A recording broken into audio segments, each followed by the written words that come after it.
Whether Picasso, Magritte or Dali, they all have one thing in common: expressing yourself with artistic methods, the desire for it. Expressionism is already such a gigantic concept that it is difficult to describe it in words alone. So many subgenres and styles have emerged over the course of the 20th century, it's hard to even list them all. Surrealism, pointillism, Dadaism, Cubism, you see, it's tough. There is also a kind of conflict here, since works from other movements such as Impressionism or the Renaissance had clear guidelines and rules in terms of structure, stylistic implementation and the selection of objects to illustrate. We hardly have anything like that in Expressionism. The artists simply painted freely to give visual expression to their inner thoughts and subjective feelings. It also made no difference whether outsiders who viewed the works actually understood what was going on here. It is important that the artist alone feels comfortable in his expression. Some may paint a lonely winter night to address their personal loneliness and longing in deep despair.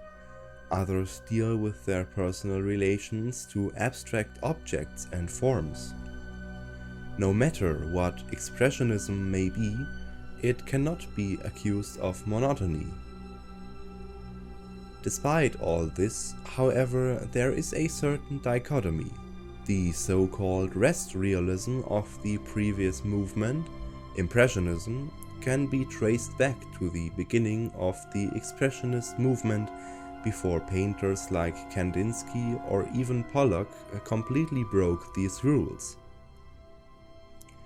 And to be perfectly honest, these realistic representations of subjective feeling just work better for me.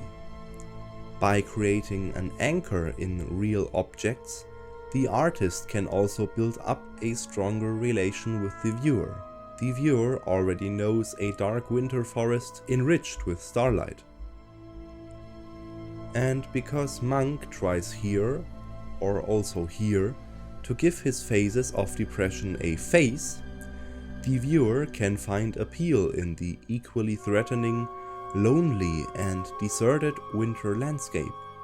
Abstract Expressionist painters, however, were not concerned with any connection to the real physical world. Instead, they wanted to create something completely unprecedented. A world of absolute reduction. The simplest geometric elements are used here to create an almost infinite world of interpretation.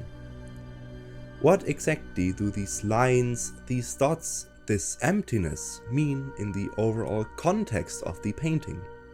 This never-ending stare at the canvas and a sense of spaciousness tend to characterize works of abstract expressionism.